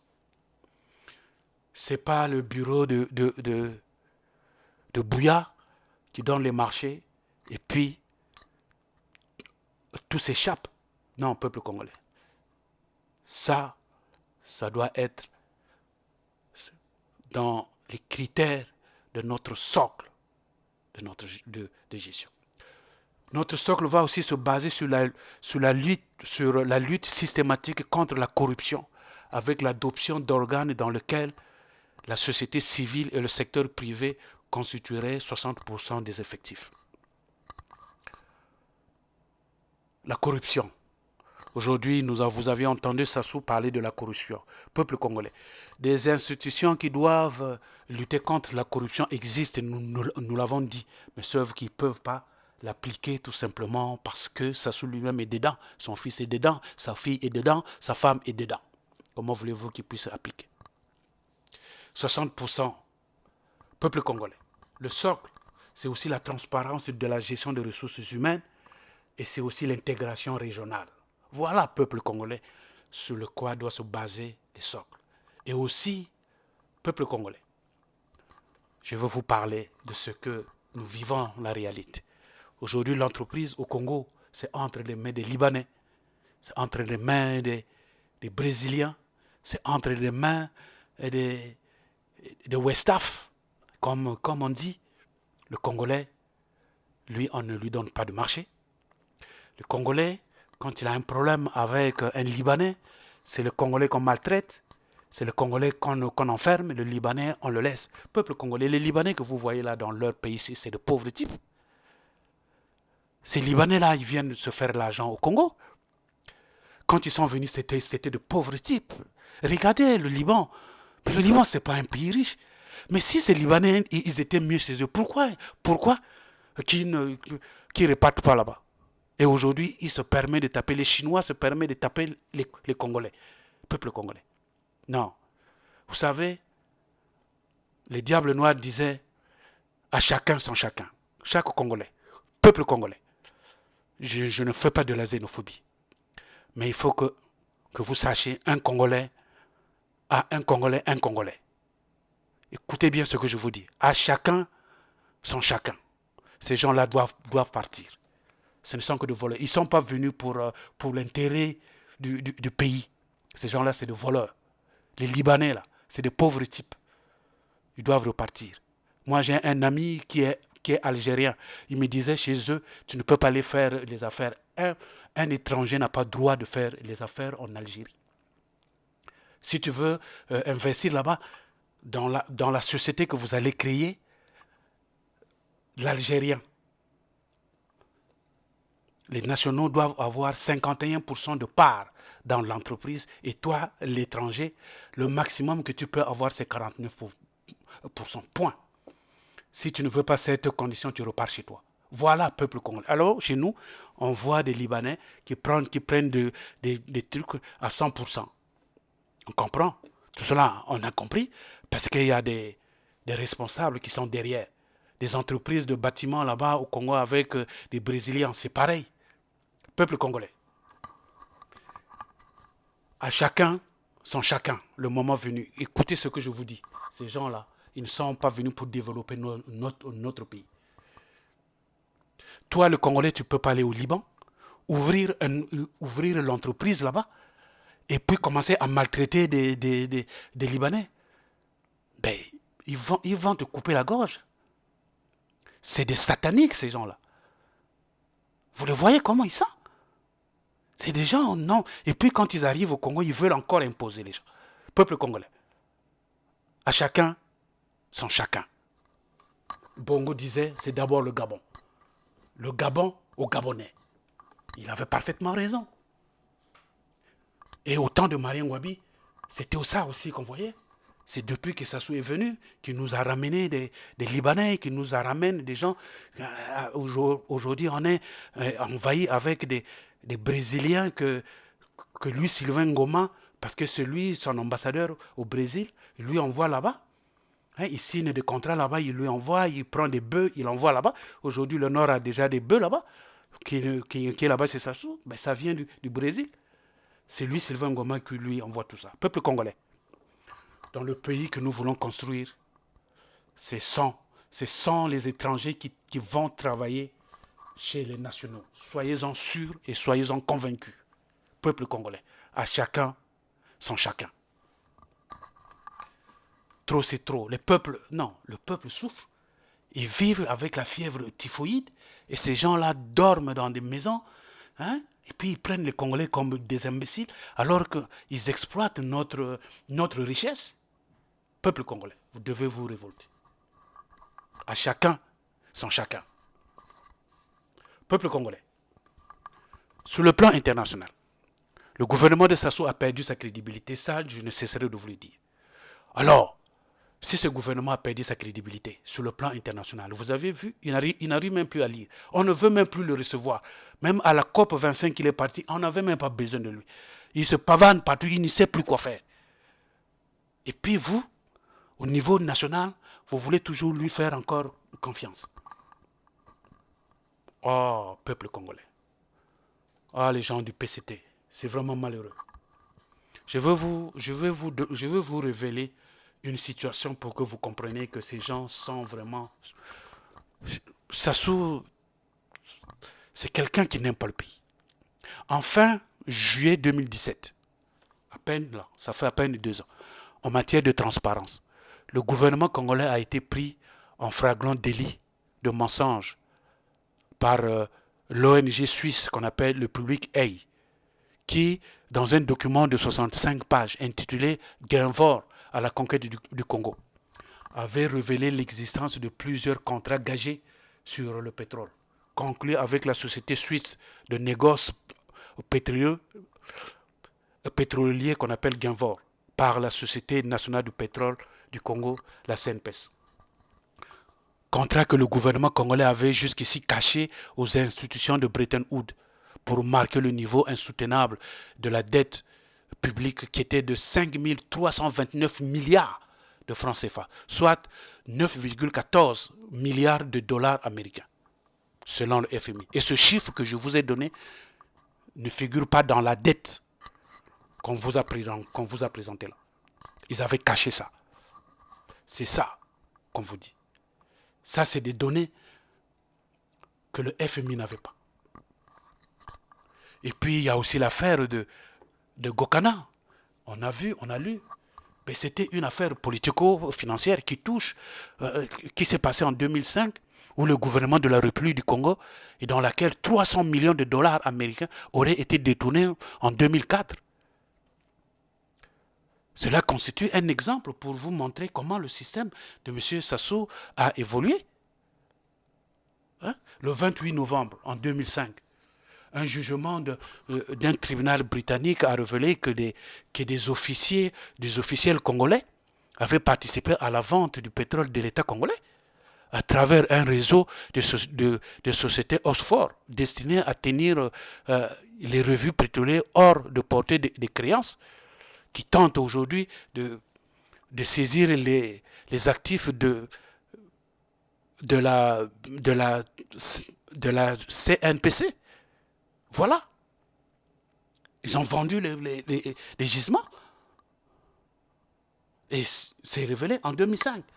Le même tribunal avait aussi identifié un trafic d'au moins de 472 millions de dollars américains qui ont transité à travers deux sociétés. Les Sphinx de Bernada et Africa Oil and Gas Corporation. Cette société-là avait récupéré la majeure partie des bénéfices dégagés par les ventes. Voilà, peuple congolais. Et même là, dernièrement, en Espagne, l'Espagne avait lancé une procédure judiciaire contre Bouya, parce que suspecté d'être le véritable propriétaire d'une villa d'une valeur de 3 millions d'euros. Peuple congolais, on peut vous citer comme ça des dizaines de situations qui ont été camouflées. Mais nous sommes en train d'aller fouiller parce que nous sommes au courant. Voilà ce gouvernement qui, sur le plan international, ont compris que ces gens-là, c'est des bandits. Ce sont des ingreffants. Ce sont des voleurs, des truands. Et vous, sur le plan national, vous voulez encore continuer à leur faire confiance. Peuple congolais, il faut vous débarrasser de ce peuple, de ce gouvernement de Sassou. Peuple congolais, le Congo recule en termes d'indice de développement humain.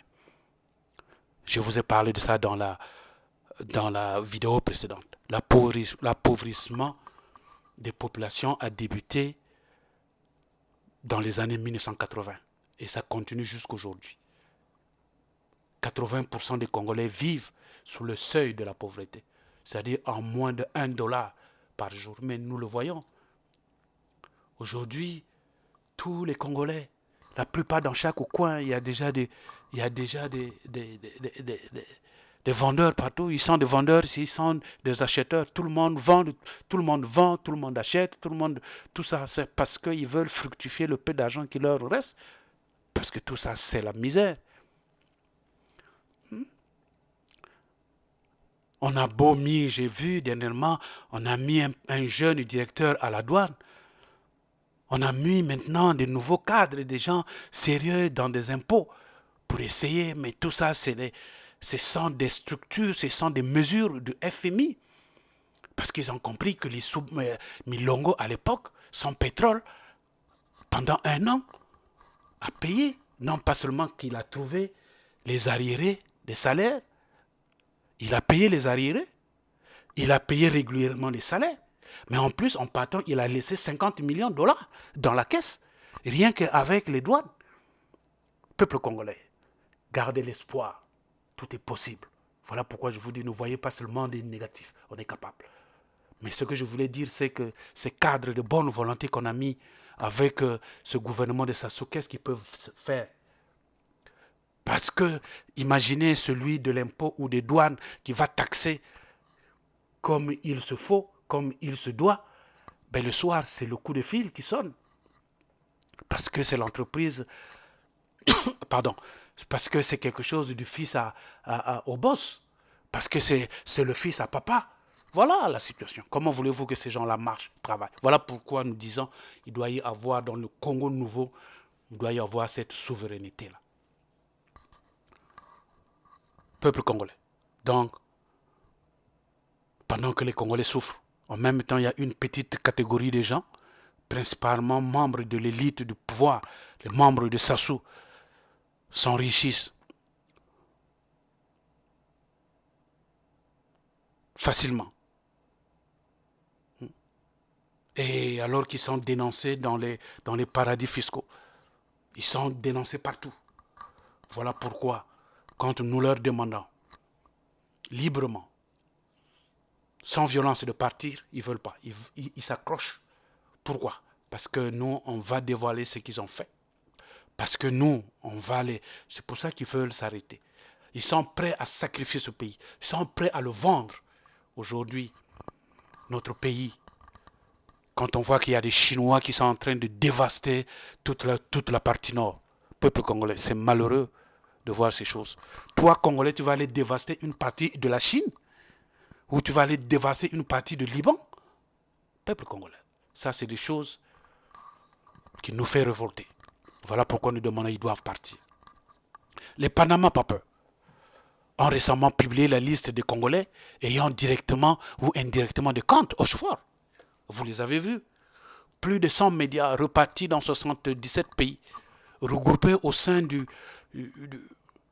consortium international de journalisme d'investigation, ont dévoilé les résultats d'une enquête de 9 mois. Ils avaient fait l'enquête pendant 9 mois, intitulée les Panama Papers. Mais ce Panama Paper-là a rendu publiquement l'identité des clients qui figurent là-bas. Et cette firme chargée de créer et a permis de découvrir les sociétés qui sont allées ouvrir là-bas pour cacher leur argent. Plus de 214 identités ont été répertoriées sans indiquer. Pour 200 pays à peu près, peuple congolais. On nous a parlé de ça. Et parmi donc ces identités, ces 214 000 identités qui sont là-bas, mais il y a aussi des Congolais qui sont là-dedans. Il y a des Congolais, vous le savez. Je peux vous les citer avec les comptes qu'ils ont ouverts là-bas dans les Panama Papers. Je ne vais peut-être pas vous donner les sommes parce que nous n'avons pas fini notre investigation pour encore aller bien vérifier les sommes. Voilà pourquoi je ne veux pas vous donner les sommes. Je les ai ici, peuple congolais. Donc on va finir notre investigation pour vérifier la fiabilité de ces données. On va vous les donner. Et donc parmi les gens qu'on a trouvés là, ben, il y avait Denis Christel Sassou Nguesso, le fils de M. Sassou. Ce garçon aujourd'hui qui se dit Kiki le pétrolier. C'est comme celui quand il est... Même à Dubaï, le prince de Dubaï, il ne se dit pas le pétrolier. Non. Mais on nous dit Sassou, le fils de Sassou, non, c'est celui le pétrole. C'est-à-dire que le pétrole du Congo, c'est pour lui. Vous voyez à quel point les aberrations de ce fond. Et même quand ils le disent, les gens du PCT applaudissent. Peuple congolais. Ben c'est parce qu'ils savent que ce n'est pas à lui. Parce qu'ils savent qu'on va les récupérer. C'est juste un nom qui s'est fait. Peuple congolais, ça ce n'est qu'un nom qui s'est fait. Le pétrole n'est pas lui. Le pétrole appartient aux Congolais. Ce n'est même pas Kiki le pétrolier. C'est juste un simple nom qui s'est donné. Le pétrole appartient aux Congolais. Peuple congolais. Denis Christel Sassou Nguesso. Il a un compte. Ça se trouve il y a Banco Privé d'Antor. Il a aussi Gist Bank. Ça, c'est au Gibraltar. Il y a EFG Bank. Tout ça, c'est au Gibraltar. Fidelity Bank. Ça, c'est aux îles Caïmans. Ginvest Bank and Trust. Ça, c'est aux îles Caïmans. Arab African International Bank. Ça, c'est à Dubaï. Bank of Shariad. Ça, c'est à Dubaï.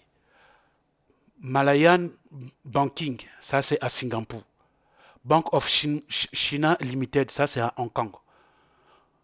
Mauritius Commercial Bank Limited, ça c'est à l'île Maurice. Ça c'était Denis Sassou, ça c'était Denis Christel Sassou Nguesso. Il y a aussi Rodolphe Haddad. Lui, il a des comptes à... Son compte c'est le compte de Oxy Bank Limited, ça c'est à Belize.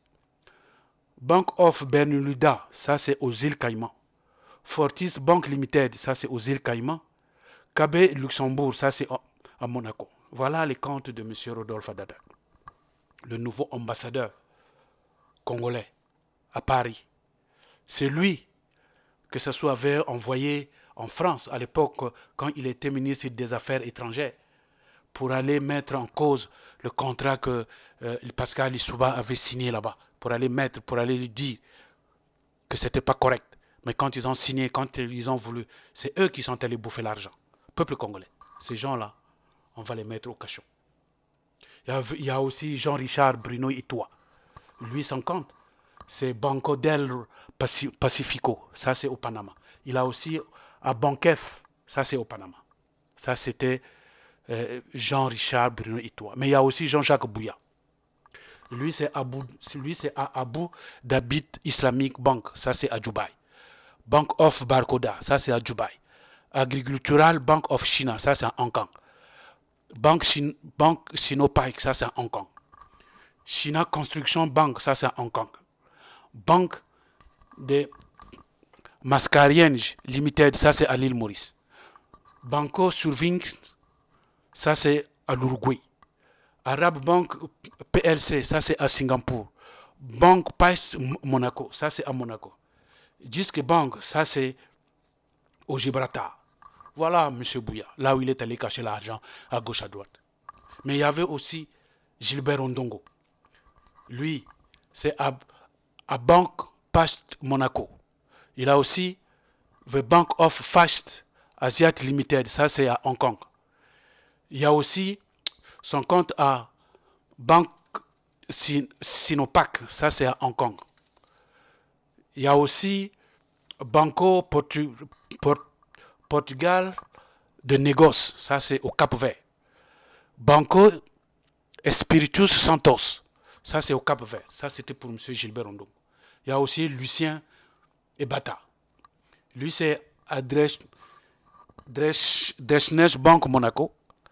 Capital G Bank Limited, ça c'est à Bermude. Alexandra Bankoff Limited, ça c'est à l'île Caïman. Et Central Van Bank Aruba, ça c'est aux Antilles hollandaises. Peuple congolais. Voilà des gens qu'on a vus dans cette Panama Paper. La liste est longue. On peut encore citer. Voilà, peuple congolais. C'est pour cette raison qu'on vous a dit, même la Chine, Pékin, quand ils sont allés négocier, ils se sont engagés parce qu'ils ne comprennent pas pourquoi, alors que les gens qui sont dans le gouvernement, l'argent qu'ils ont là-bas dépasse largement la dette du Congo. Même la Chine a été agacée par rapport à ça. Ils sont allés cacher là. Ils n'ont même pas honte. Peuple congolais. Voilà les nouveaux riches du Congo qui se pavanent dans les rues. On les voit ici, qui se pavanent avec de grosses voitures. Ils sont fiers de ça. Parce qu'ils ne connaissent même pas les vertus. Quand ils volent, ils sont fiers. Mais nous n'avons pas cette culture. Nous, ce que nous avons appris comme culture, il ne faut pas voler les choses d'autrui. Peuple congolais. Moi, quand j'étais gamin, une fois, je suis allé avec mon père au champ et au retour, on avait vu le piège d'un de ses amis qui avait pu attraper un gibier. Et puis mon père me dit, bah écoute, je ne pense pas que mon ami va passer là aujourd'hui, vu qu'il est déjà tard, il est déjà soir comme ça, ben on va enlever le gibier et puis on va lui apporter ça. Et donc on a pris le gibier, on a enlevé dans le piège, on est passé, on lui a remis son gibier. Peuple congolais. Avec les mentalités des gens que je vois comme ça, c'est sûr qu'il aurait pris son gibier et puis partir. Mais ce n'est pas ça la mentalité. Nous n'avons pas appris cette mentalité. La chose qui ne t'appartient pas, tu ne peux pas le prendre. Ça, en plus, ça, c'est un bien public. Et puis toi, tu le prends, tu te pavanes, tu te fais fier et tu passes devant les femmes, tu dis, moi, je suis l'homme fier. Et puis même ça, tu n'as même pas honte de dire que de l'argent que je parle là, c'est de l'argent que j'ai volé. En fait, je ne suis qu'un voleur. Peuple congolais. Non. Nous devons être sérieux. Et nous devons délivrer. Mais ce que je venais de citer comme des nouveaux riches, ce ne sont pas seulement les seuls. Il y en a plein à Brazzaville au Congo. Je peux vous les citer comme ça, une petite dizaine, comme ça, mais il y en a plein. D'abord, c'est Denis Sassou Nguesso lui-même. Il y a Antoinette Sassou Nguesso, qui est le propriétaire aujourd'hui de toutes les stations d'essence avec Christelle Sassou Nguesso. C'est Madame Sassou qui a toutes les morgues. Peuple congolais, comment on peut avoir l'idée d'aller juste construire des morgues? C'est pour cela quand tu rentres à l'hôpital général, au CHU, ben, sois sûr que tu vas mourir parce qu'il faut que l'argent rentre. Madame Sassou demande, il faut que l'argent rentre. Donc, il faut qu'on tue. Aujourd'hui, on appelle ça le CH tue. Ben oui, ça doit tuer. Parce que la morgue, là, doit apporter l'argent à Madame Sassou. Peuple congolais, toi, une dame, première dame, avec l'argent que tu as eu, tu ne peux pas investir sur quelque chose de propre que tu vas laisser aux Congolais. Tu vas investir sur des morgues. Peuple congolais, c'est malheureux. C'est malheureux. Sauf que elle-même, elle ne va pas être sur ces morgues-là. Peuple congolais. Mais il y a Claudia Sassou Nguesso, il y a Maurice Nguesso, il y a Edgar Nguesso, il y a Willy Nguesso, il y a Isidore Mvuba, il y a Denis Ngakona, il y a Jean-Dominique Okemba, il y a Henri Njombo, il y a Willy Etoka, il y a Claude Alphonse Silou, il y a François Ndenge, il y a Léopard Malombo, il y a Antoine Ngakoso, il y a Albert Ngondo, il y a Monique Isombo Mboulou, il y a Honoré Noël Yandouma, il y a Marcel Ndimi, il y a Jean-Alfred Onanga, il y a Nicolas Onganze. Peuple congolais, on peut vous en citer, en citer, parce que la liste est longue. Ceux-là qui ont plié notre pays. Peuple congolais, on les connaît. Ne vous en faites pas. On est derrière eux. Ils ne vont pas s'échapper. Le Congo va retrouver ses valeurs. C'est eux des pilleurs, des voleurs, des escrocs, des truands, des fraudeurs. À leur tête, un ingreffin, M. Denis Sassou Nguesso. Peuple congolais. Nous avons dit que ce monsieur Sassou Nguesso s'est accaparé du pouvoir voici presque 38 ans. Sassou, celui qui a détruit le pays. Sassou, celui qui rend la vie des Congolais misérable. Sassou, celui qui a enrichi ses parents et son clan. C'est lui que nous avons pris soin de vous faire connaître. Pour ceux qui le connaissent, pour ceux qui ne le connaissent pas, et de vous rappeler, de vous faire un rappel pour ceux qui le connaissent. Ce monsieur, aujourd'hui nous l'appelons un ingreffin. Monsieur Sassou. Nous ne cessons de vous dire, peuple congolais, pour combattre l'ennemi, il faut le connaître. Voilà pourquoi nous avons pris soin de vous présenter M. Sassou avec sa politique d'extermination des Congolais.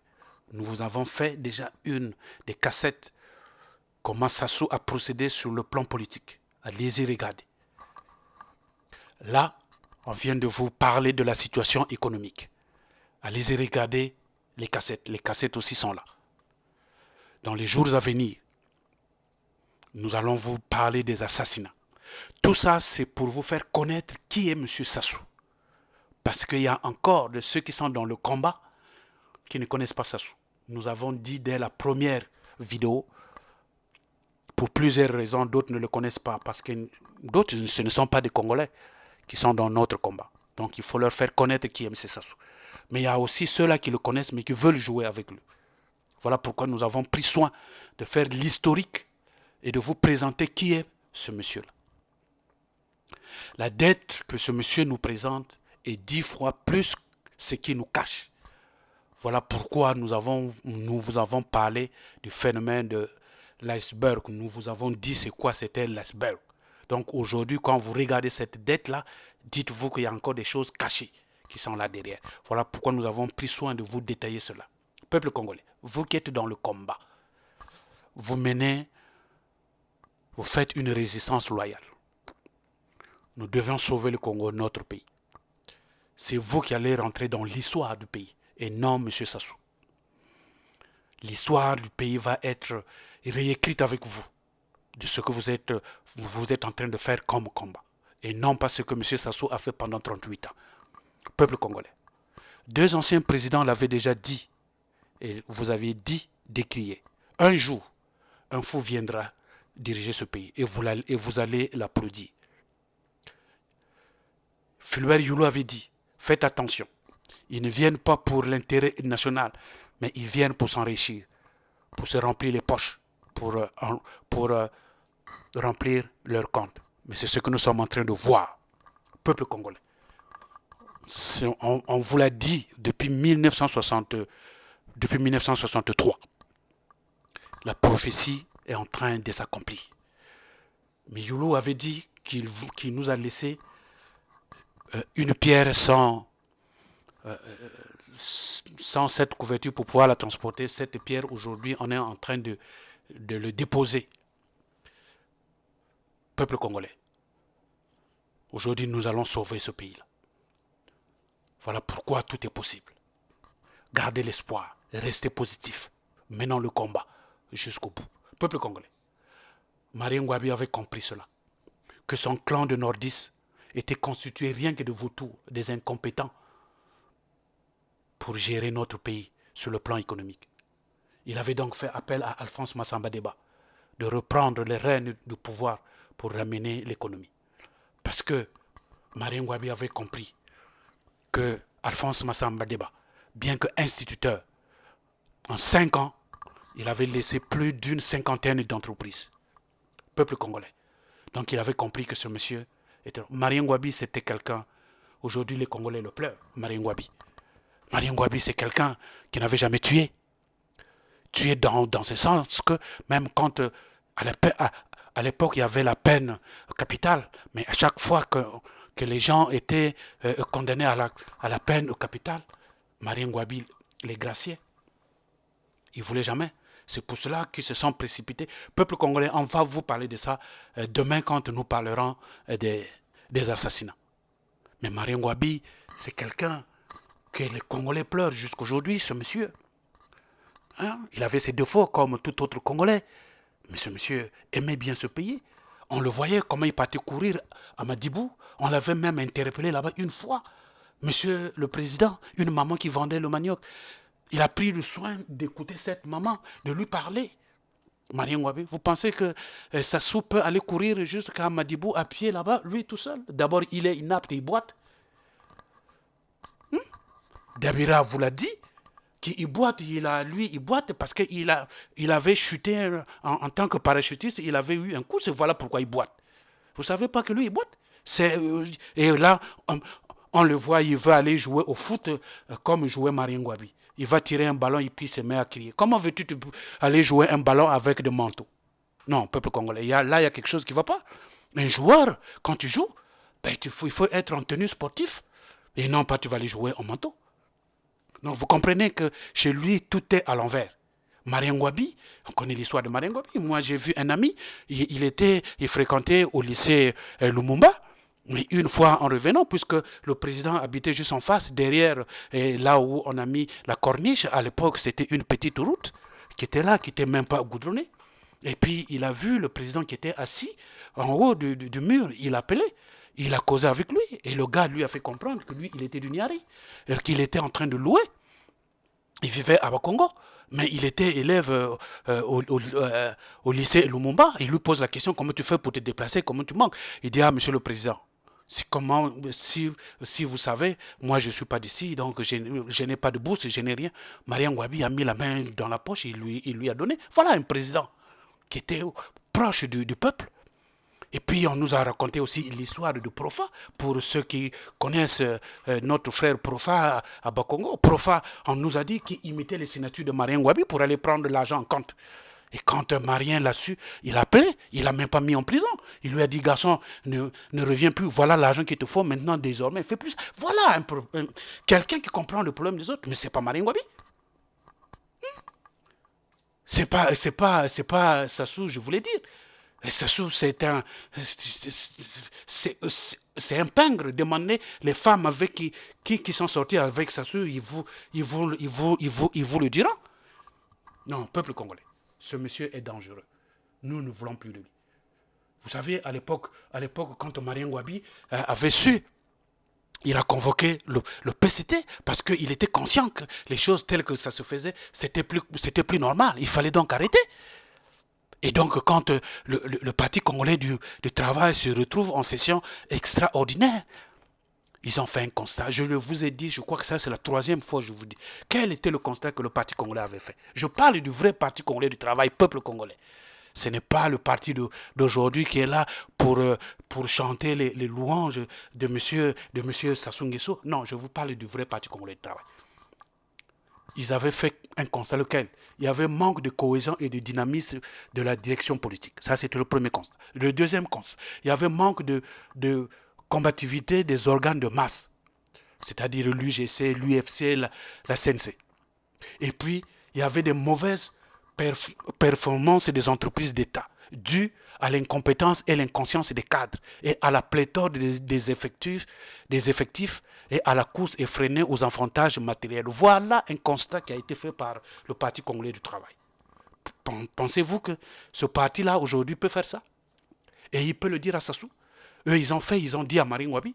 C'est pour cela que Pierre Diawara avait parlé de Obimitri. On leur disait que les choses ne vont plus, Marien. Il faut que tu changes parce que là où tu nous amènes, c'est pas possible. Et Marien avait compris, il avait analysé. Voilà pourquoi il a fait appel à Massamba Deba. Mais puisqu'il y avait des loups qui étaient là, des lions qui étaient là, c'est pour ça qu'on l'a battu, peuple congolais. Quand je vous parle du vrai PCT, lesquels qui étaient là? C'est ça aussi qui était intéressant. On voyait, il y avait des Ndaragraï, il y avait les Noumazala, il y avait les Diawara, il y avait les Kombo Makiona, il y avait Alfred Raoul, il y avait lui-même, monsieur le président Maringwabi. C'était eux, à l'époque. Les choses se disaient, se parlaient en tant que vrais compatriotes. Et ils avaient le souci du pays pour que les choses marchent. Mais non pas le PCT d'aujourd'hui, qui est là pour galvauder, tripoter par Sassou, qui est devenu une simple boîte, qui ne fait que l'apologie de la personnalité de M. Sassou. Une boîte comme on dit chez nous, un tam-tam, quand on regarde dedans, c'est vide, il n'y a rien. Alors quand on voit M. Pierre Ngolo qui vient nous dire qu'on ne va pas organiser les élections pour pouvoir les perdre, ce monsieur que vous appelez M. Ngolo, je vais vous raconter une histoire de lui. Pierre Ngolo, c'était mon professeur de philosophie en terminale. Moi, j'ai fait la terminale C. Et c'est lui qui était notre professeur de philosophie. Vous savez, il n'avait même pas fini l'année. Pourquoi? Parce que nous, dans la classe où on était, il n'y avait que 3 petites filles, 2 jeunes filles, non, 3 filles. Et il y avait une de ces filles qui était là, il était dans la même classe en même temps avec son frère. Et les deux, ils étaient là.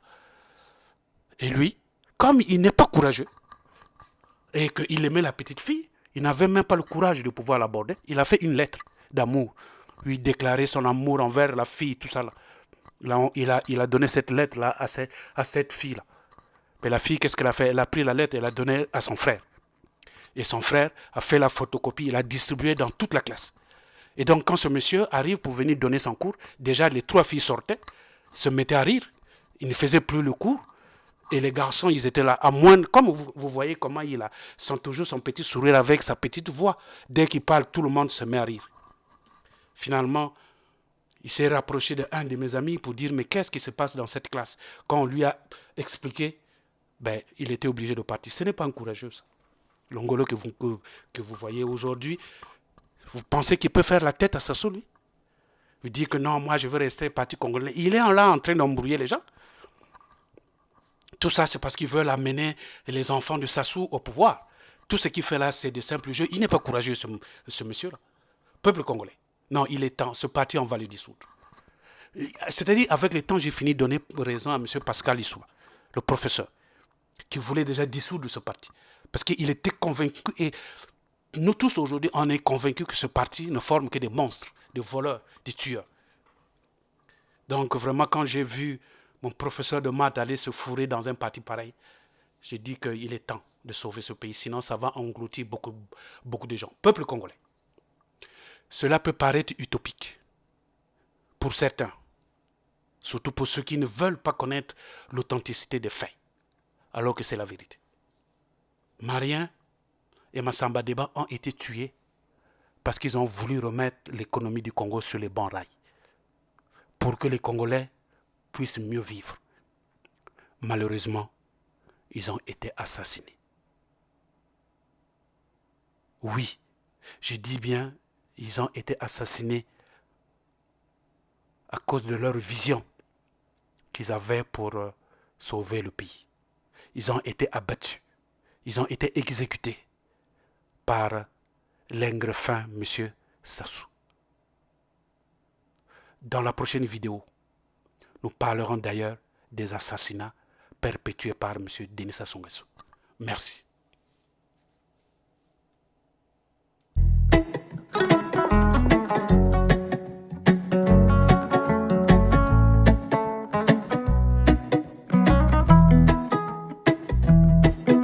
Ça vole, ça vole, ça vole, ça vole. Ça vole l'argent de mon pays, ça vole. Il s'envole, il s'envole, il s'envole, il s'envole. Il s'envole l'argent de mon pays, il s'envole. Construit de nos mains ou extrait de nos roches. Nos richesses prennent un chemin qui ne mène pas à nos poches. Nos terres sont riches, nos bras sont forts. Mais d'autres profitent du trésor, nous laissant dans la pauvreté. Ça vole, ça vole, ça vole, ça vole. Ça vole l'argent de mon pays, ça vole. Il s'envole, il s'envole, il s'envole. Il s'envole, il s'envole l'argent de mon pays, il s'envole. Combien de fortunes cachées, construites avec nos cieux, qui donc encaissent les bénéfices du travail de nos fils. Nous ne goûtons jamais les fruits de notre labeur. L'Afrique a de la valeur, plus puissant deviennent les voleurs. Et ça vole, ça vole, ça vole, ça vole. Ça vole l'argent de mon pays, ça vole. Il s'envole, il s'envole, il s'envole, il s'envole. Il s'envole l'argent de mon pays, il s'envole.